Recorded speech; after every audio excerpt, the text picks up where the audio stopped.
Wanita cantik ini membuat corona bertekuk lutut. Indonesia bangga. Ditulis oleh Widikun di seaworld.com. Saat ini, Indonesia telah memasuki babak baru melawan virus corona.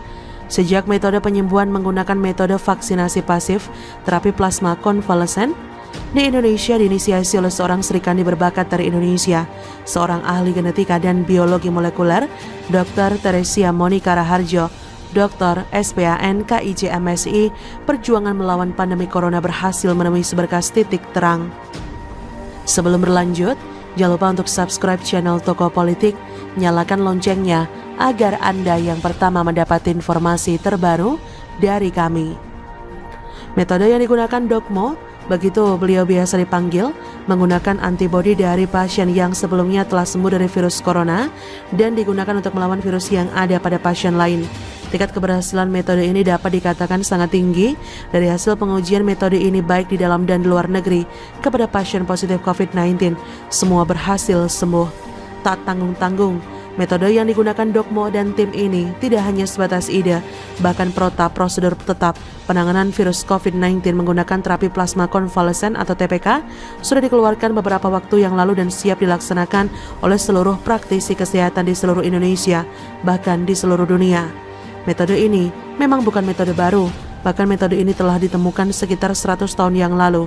Namun juga harus kita ingat bahwa ilmu kedokteran telah ada sejak 2600 sebelum Masehi, yang artinya telah ada hampir 5000 tahun, dan di masa itu hingga sekarang telah ada ribuan bahkan jutaan metode yang berbeda dalam penanganan penyakit.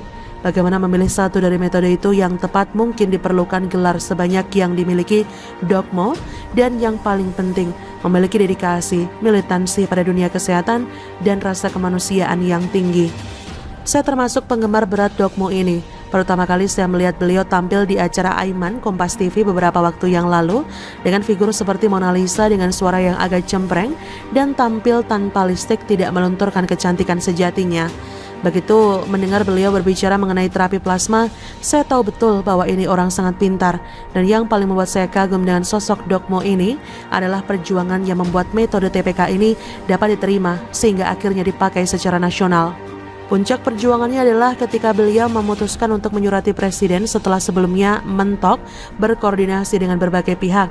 Kalau kita mau sedikit jeli membaca situasi saat sekarang ini, kita tahu bahwa tidak semua orang ingin bencana ini selesai. Ada banyak pihak yang tidak segan-segan melakukan hal jahat demi meraup keuntungan, mulai dari oknum mafia kesehatan, oknum instansi pemerintah, bahkan sampai ke tingkat RT RW dan banyak oknum lainnya. Modusnya bisa bermacam, mulai dari penyelewengan dana bantuan, markup harga, dan monopoli pengadaan alat-alat kesehatan, dan banyak lagi. Belum lagi oknum politik yang ingin menunggangi keadaan bencana seperti ini untuk memperoleh kekuasaan. Orang-orang inilah yang saya yakin berusaha agar bencana ini dapat dipelihara. Di saat kita bersatu bergotong royong agar masalah ini dapat segera diselesaikan, orang-orang ini hadir seperti benalu tidak punya malu. Semari kita meningkatkan kewaspadaan, mari kita mendoakan agar orang-orang seperti ini dijauhkan dari negara kita.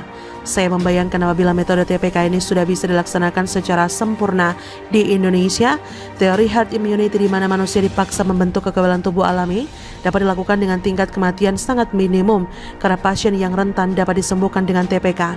Pada akhirnya, kita dapat berdamai dengan alam, hidup berdampingan dengan COVID-19 seperti penyakit flu pada umumnya atau DBD, berat namun jika ditangani dengan baik tidak mematikan.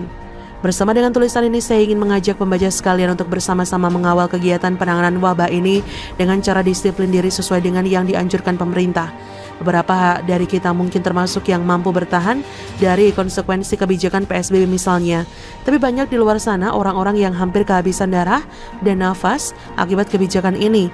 Semakin lama bencana ini tidak selesai, maka akan semakin banyaklah korbannya. Jika bisa menyumbangkan sebagian rezekinya, bisa berkontribusi apa untuk masyarakat, diam di rumah saja pun sudah cukup. Perlu kita tahu, dampak wabah ini menghantam seluruh dunia, bukan hanya Indonesia. Dan saya yakin pemerintah sangat dilema dalam mengambil kebijakan. Tidak ada pilihan yang baik dalam kondisi seperti ini. Yang ada hanyalah pilihan buruk dan sangat buruk.